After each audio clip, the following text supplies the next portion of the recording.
Hello students, welcome to Oxford coaching centre. मैं हूं संजय सिंह। आज हम हिंदी का दूसरा चैप्टर शुरू करेंगे। उसने कहा था। उसने कहा था, इसका मीनिंग क्या है, इसका रियलिटी क्या है, इस चीज को हम लोग जानेंगे। उसने कहा था क्या भाई? तो सबसे पहले ये जानेंगे कि उसने कहा था कि लेखक का नाम या एक कहानी है। सबसे पहले ये जानेंगे कि आपसे पूछी जाएगी कि यह किस प्रकार की विद्या है। तो यह एक कहानी, एक फौजी की कहानी है। आगे हम लोग देखेंगे कि इसके लेखक जो है ये चंद्रधर शर्मा गुलेरी है। चंद्रधर शर्मा गुलेरी इस पाठ के लेखक है, जिनका जन्म 7 जुलाई 1883 में राजस्थान के जयपुर जिला के पे हुआ था, लेकिन वास्तविक में ये हिमाचल प्रदेश के जिला कांगड़ा के गुलेर नामक गांव के रहने वाले थे। अर्थात इनकी ज्ञान हिंदी और संस्कृत और अंग्रेजी भाषाओं के ये प्रकांड विद्वान माने जाते थे।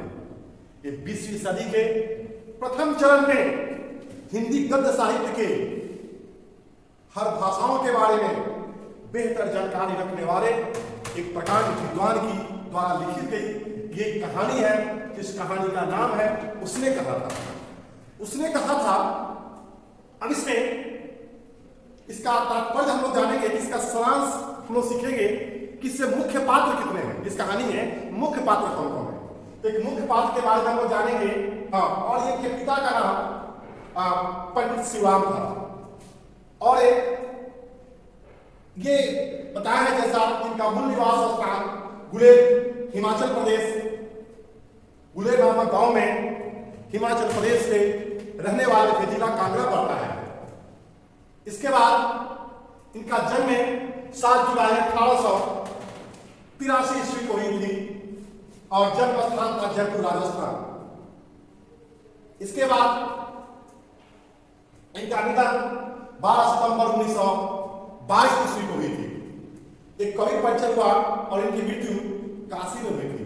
बनारस, काशी में इनका अंतिम संस्कार किया गया था। अब आगे हम लोग चलेंगे कि इस कहानी में सबसे पहले ये जानेंगे कि कवि परिचय में कि इनकी रचना जो है पर हम लोग थोड़ा ध्यान देंगे कि गुलेरी जी की प्रमुख रचनाएं कौन कौन सी इनकी रचना है। तो एक सुखमय जीवन जो 1911 में प्रकाशित हुई थी, सुखमय जीवन, और दूसरा था बुद्ध का कांटा जो 1911 में प्रकाशित हुई थी, और एक उसने कहा था जो 1915 ईस्वी में प्रकाशित हुई थी।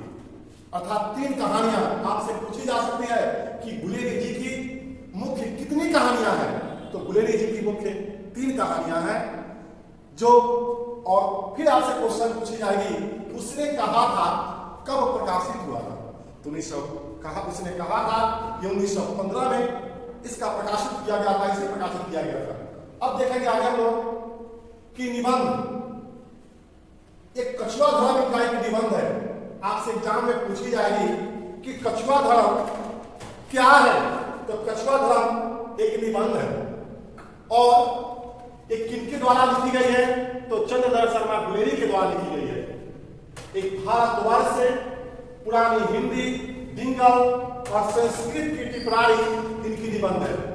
इसके बाद अंग्रेजी में निबंध लिखे थे, इंग्लिश में अ poem by Bhasa, a commentary on Vatsyayan's Kamasutra, the literary और क्रिटिसिज्म, ये अंग्रेजी में निबंध लिखे थे।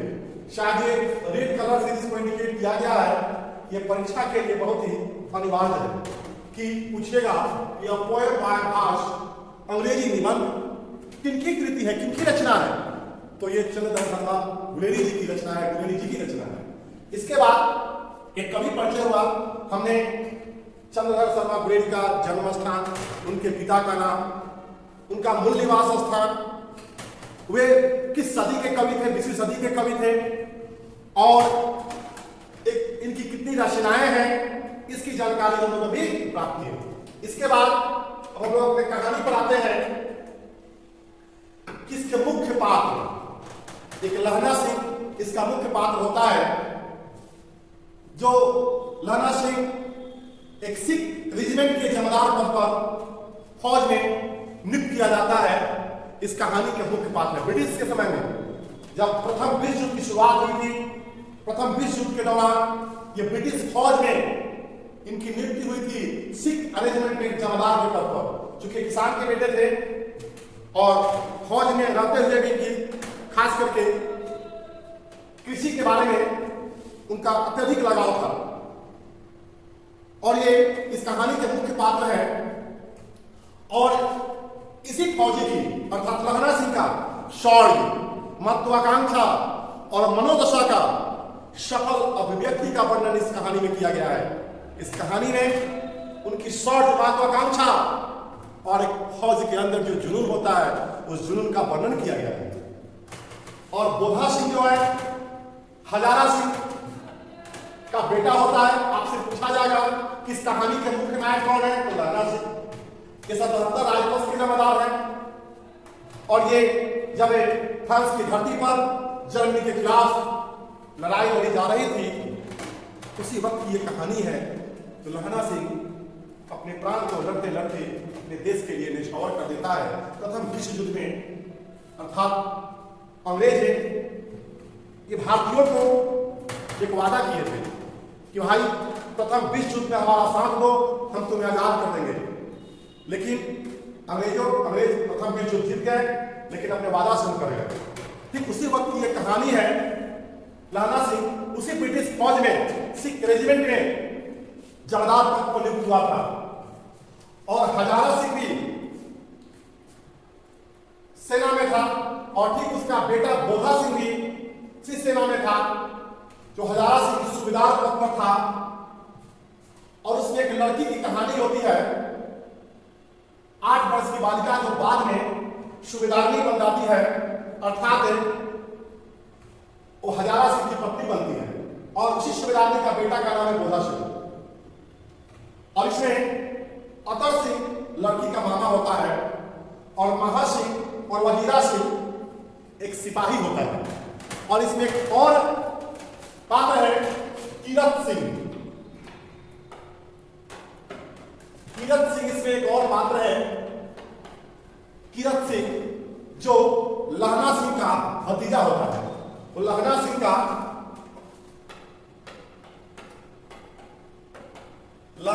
भतीजा। फिर से एक बार जानिए, लहना सिंह इस कहानी के मुख्य पात्र है और इसमें हजारा सिंह सूबेदार है।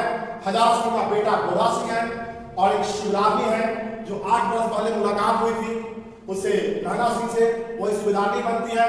और अतरा सिंह लड़की का मामा होता है और महा सिंह वजीरा सिंह सिपाही होता है और कीरत सिंह लहना सिंह का भतीजा होता है। अब ये कहानी की शुरुआत होती है कि एक दिव्य प्रेम पर अर्थात अपने प्रेम पर प्राणोत्सर्ग, अपने प्राणों का निछावर करने की कहानी है। लहना सिंह अपने पात्रों में सर्वोत्तम काम किया, अपने बलिदान कर उसने अपने आप को बलिदान किया है और अपने प्रतिज्ञा का पालन किया है। यही उसकी वास्तविक प्रेम है। इस पाठ में उसकी वास्तविक प्रेम को एक झलक दिखाया गया है। अर्थात यह कहानी अमृतसर के नगर चौक से शुरुआत होती है। नगर चौक से एक 8 वर्ष की बालिका जो बाद में यह सूबेदारनी बनती है से मुलाकात एक दुकान पर होती है लहना सिंह को। तो लहना सिंह उसे देखकर आसक्त हो जाता है और उसे प्रेम भरी निगाहों से देखता है और उससे बार बार यही एक प्रश्न करता है कि क्या तेरी कुरमाई हो गई है। कुरमाई एक पंजाबी शब्द है, इसका शाब्दिक मीनिंग सगाई होता है। 8 वर्ष की बालिका सन से धक कर दौड़कर भाग आती है। लहना सिंह के अंदर, जिसके अंदर जो प्रेम की जो ज्वाला अर्थात प्रेम की जो उसके अंदर ज्वाला दिखाई पड़ती है, उस 8 वर्ष के बच्चे और बच्चिया के अंदर एक सच्चा प्यार इस पाठ में दिखाया गया है। तो प्रेम का परिभाषा भी नहीं समझते हैं। बार बार लाला सिंह से जब उससे मुलाकात होती है तो कहता है कि तेरी कुर्बानी हो गई है। एक दिन अकस्मात जब उसकी मुलाकात होती है तो धक कहकर और बोलती है कि तुम्हें दिखाई नहीं पड़ रहा है कि रेशम की काढ़ा हुआ जो साल कि मेरी सगाई हो चुकी है। ऐसा सुनते ही लहना सिंह के मानो एक बात हो चुका हो, अर्थात उसके ऊपर उस 8 वर्ष के बालक पर प्रेम का इस तरह से गलत था कि वह बहुत ही भाव विभोर हो जाता है। उसकी आंखों में आंसू आ जाते हैं और वह पागलों की भांति अर्थात कुत्तों को पत्थर मारता है, किसी की दुकान को ऐसे ठेला को ढकेल देता है, किसी से टकरा जाता है, गुस्सा में आग बबूला हो जाता है। ठीक बड़ा होता है लहना सिंह और सिख रेजिमेंट में ब्रिटिश फौज में बहाली होती है। ठीक कहानी का दूसरा मोड़ आता है 25 वर्ष के बाद। 25 वर्ष के बाद वो लहना सिंह छुट्टी पे आता है। कुछ जमीन के कागजात के मुकदमे के सिफारिश में वो गांव आता है, लेकिन थोड़े दिन के बाद उसकी फौज में बुलाहट होती है। तो रास्ते में ये हजारा सिंह का घर पड़ता है। देखिए किस तरह से कहानी एक नया मोड़ लेती है और कहां तक ये कहानी अपने शाब्दिक अर्थ पर एक मोड़ की ओर पहुंचा देती है। इस चीज को आप ध्यान से देखिएगा कि हजारा सिंह के घर पे ये लहना सिंह ठहरता है, रुकता है। ठीक उसकी नजर उससे बालिका पर पड़ती है जो 8 वर्ष पहले अमृतसर में उसकी मुलाकात हुई थी और जिसके अंदर वो दिव्य प्रेम अर्थात प्रेम कर बैठा था। उस बालिका ने, उस अर्थात सुविधानी ने लहना सिंह को पहचान लेती है और एक उससे वचन मांगती है कि जिस तरह से उस समय अर्थात बचपन में उसने एक बार घोड़े की लातों से उसकी रक्षा की थी, ठीक उसी प्रकार उसके पति और पुत्र को लड़ाई के मैदान में रक्षा करना, वह सुबेदारनी आंचल पसार कर उससे मानो भीख मांग रही हो। अर्थात उसके थोड़ी देर बाद लहना सिंह को लगता है, अब इस कहानी में लहना सिंह की शादी के बारे में चर्चा नहीं की गई है कि लहना सिंह की शादी हुआ या नहीं, लेकिन वह किरण सिंह से बहुत प्रेम करता था। किरण सिंह उसका भतीजा था और सोचता था कि इसी के साथ अर्थात इसी के मतलब गोद में मेरी मृत्यु हो। उसकी एक लालसा थी कि हम इसी के साथ रहे। शादी की चर्चा लहना सिंह की नहीं हुई है। उसके अंदर फिर से प्रेम जगता है, अर्थात प्रेम की लालिमा उसके अंदर फिर से जागृत हो जाती है और वह बीते दिनों को याद करता है। और लड़ाई के मैदान में जब वह जाता है तो लड़ते लड़ते वह बोधा सिंह, हजारा सिंह को किसी तरह से बचाकर वो गाड़ी में बिठाकर विदा करता है और कहता है कि अंत में उसे गोली लग जाती है और गोली लगने के बाद वो लहूलुहान हो जाता है और दोनों से अपने आप को छुपा लेता है कि हम घायल हो चुके हैं। और ठीक है, दोनों को गाड़ी में बिठाता है, बोधा सिंह और हजारा सिंह को, और वो कहता है दोनों से कि जाओ कह देना कि मुझसे जो उसने कहा था, उसने जो वचन अर्थात दिया था मुझे, वह आज मैंने पूरा किया। और इसके कुछ मुख्य तथ्य तो हम जानेंगे। सारांश से आप अगर मेरी बातों को सुने होंगे तो बेहतर ढंग से आप शायद लिख दीजिएगा। ये कोई बड़ी चीज नहीं है, कहानी सुने हैं, कहानी लिखकर आप लिख सकते हैं। आइए अब ये जो लाइन है, ये लाइन को पढ़ेंगे ताकि हमारा ऑब्जेक्टिव क्वेश्चन क्लियर हो। तीनों अर्थात तीनों कौन कौन? हजारा सिंह, बोधा सिंह और लहना सिंह अंग्रेजी सेना के सिपाही थे। किसके सैनिक सिपाही थे? अंग्रेजी सेना के, जो फ्रांस की भूमि पर, फ्रांस की धरती पर जर्मनी के खिलाफ लड़ने के लिए जाते हैं, अर्थात जर्मनी के विरुद्ध लड़ते हैं, अर्थात सेना में अपना जान को कुर्बान देने के लिए वचन देते हैं। और कहां की धरती पर? तो फ्रांस की भूमि पर।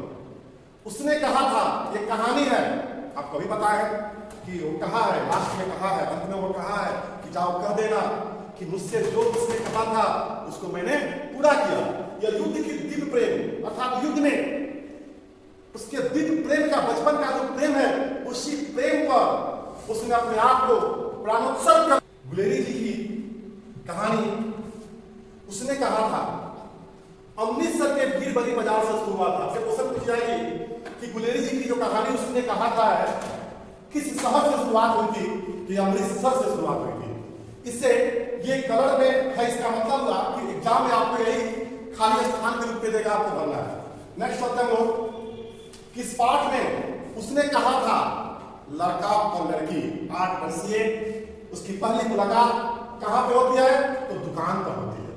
कहां पर होती है, तो दुकान पर होती है।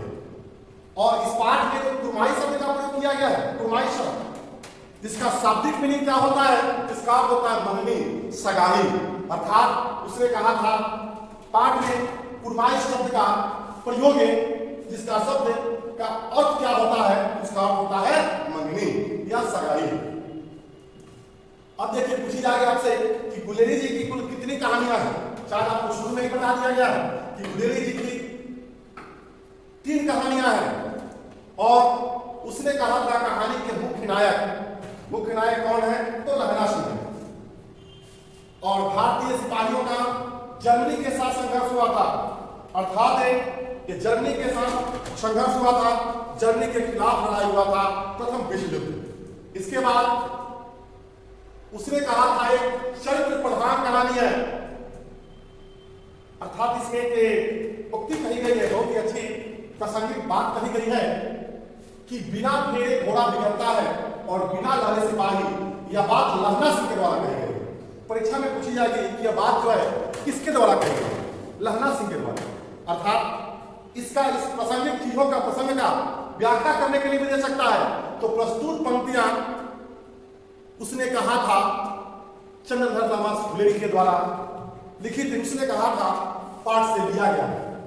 इसके मुख्य नायक लहना सिंह है। लहना सिंह कहते हैं कि जिस तरह से बिना दौड़ाए घोड़ा बिगड़ जाता है, किसी काम के लायक नहीं रहता है, तो ठीक सैनिक को अगर लड़ाई के मैदान में न भेजा जाए तो वह सैनिक बेकार हो जाता है, अर्थात उसका मनोबल नीचे की ओर गिर जाता है। इसलिए यह पाठ में कहा गया है कि बिना फेरे घोड़ा बिगड़ता और बिना लड़े सिपाही।